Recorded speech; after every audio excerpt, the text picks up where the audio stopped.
Welcome back to the Omnibuds Cafe, where we talk all things collected edition comics. And today, I want to talk some X-Men. And I love me some X-Men. I'm talking about the Dark Avengers versus the X-Men in Utopia. Now, if you like this kind of content, make sure you hit that subscribe button. Now, grab your cup of coffee and let's go check out this book.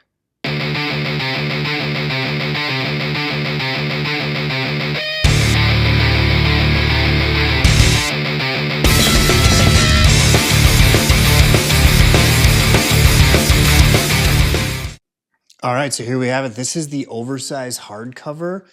This story, Utopia, is not collected in an omnibus yet. But if we were ever to get a Matt Fraction Uncanny Uncanny X-Men omnibus, it would likely be in there. It also might be in a Dark Avengers omnibus if we ever get that. But for now, I've got my oversized hardcovers, which I love. But let's dig into this and find out what the hell Utopia is all about. So this is largely written by Matt Fraction. There's some tie-in stories by Mike Carey, who was on Legacy at the time, and some other writers doing some follow-up stuff. And really awesome. Chapter 1 is drawn by Mark Silvestri.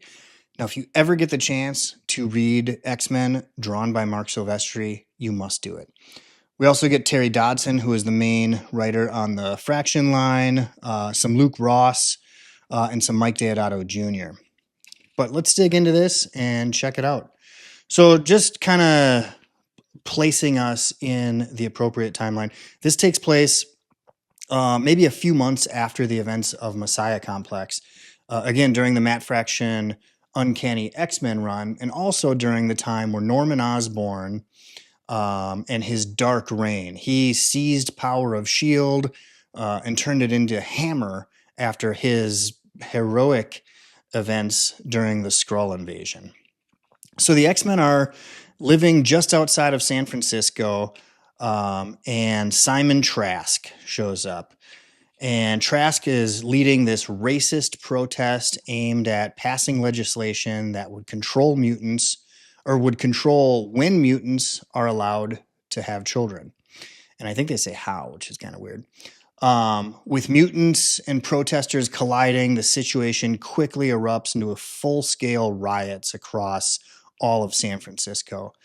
And who is called in, or more accurately, who decides to show up? Norman Osborn and his Dark Avengers. So Norman Osborn shows up. Again, there's riots everywhere. And this in the city of San Francisco is largely pretty accepting of the mutants being there. They're actually invited to be there by the mayor of San Francisco, who at the time, maybe a year before this, invited Scott Summers to live there. And they rejected the Superhuman Registration Act. So it's a pretty friendly space for them. But Norman Osborn's not doing any favors. He comes in, declares martial law, and on the news demands that Cyclops surrender.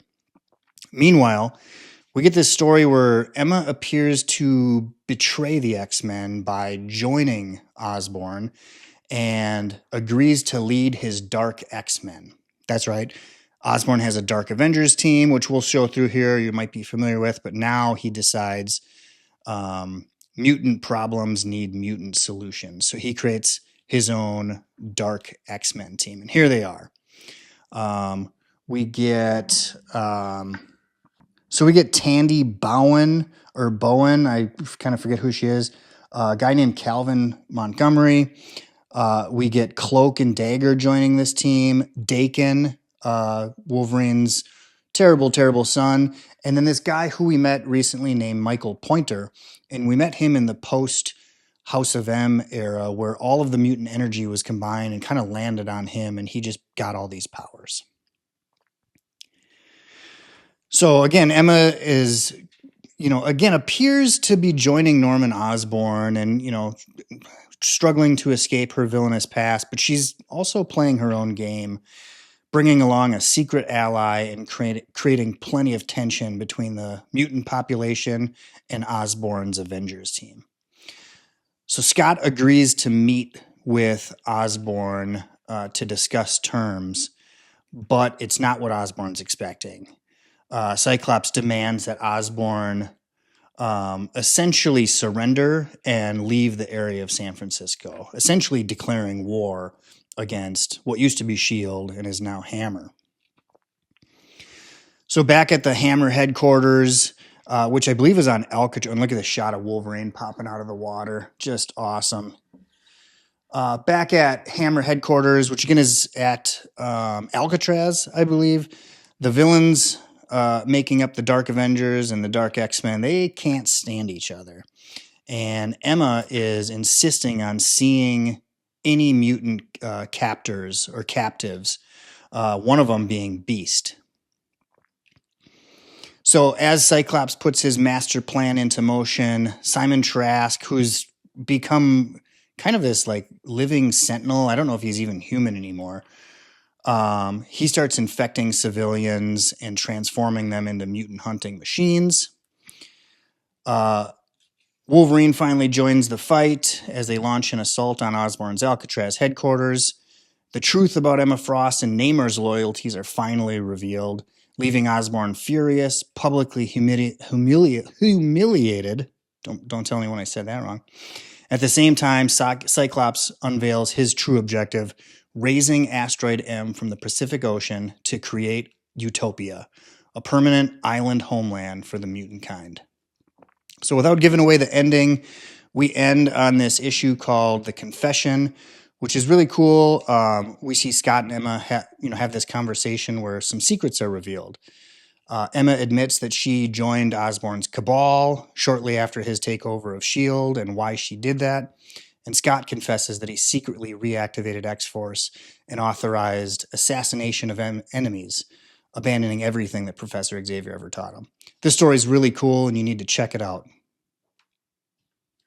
All right, final thoughts on Utopia, where we see the X-Men versus the Dark Avengers and the Dark X-Men who are working for Norman Osborn. I absolutely love this era of X-Men and really this era of Marvel. Everything that happened under the Quesada banner was fantastic stuff.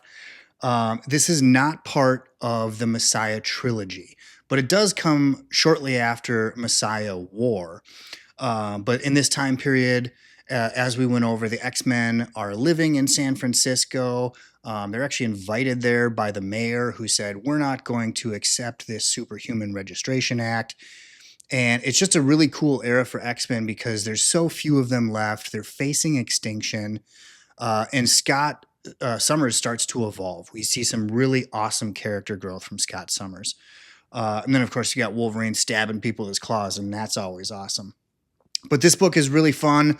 I especially like the Dark Avengers era where Norman Osborn takes over and he just continually gets embarrassed and defeated, even though he's been given all this power. It's just great to see. But let me know down in the comments what you guys thought of X-Men Utopia. Hit that like button, hit that subscribe button. We'll see you on the next video. Thanks. If you're looking for great deals on collected edition comics or manga, we recommend shopping at panelboundcomics.com. They offer free shipping on orders over $30, plus bundled discounts to help you save even more. And if you're shopping from Europe or the UK, comicsbugle.com offers free EU shipping and a rewards program for regular buyers. Don't forget to use our discount codes at checkout.